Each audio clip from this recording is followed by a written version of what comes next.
Hey everybody, and welcome to another HowTech video tutorial. In this video we'll be showing you how to create a drop-down list in Word. Drop-down lists force the user to select an option from a list that you made beforehand. If you want a user to fill out a form or create drop-down lists for any other reason, we'll show you how to do it.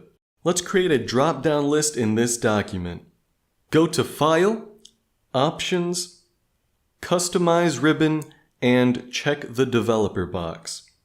Go to the Developer tab at the top and click the drop-down list Content Control button. Click Properties at the top. Change the title. You can also change the design and color here. Remove the default list item and add the ones you would like the user to choose from. Hit OK.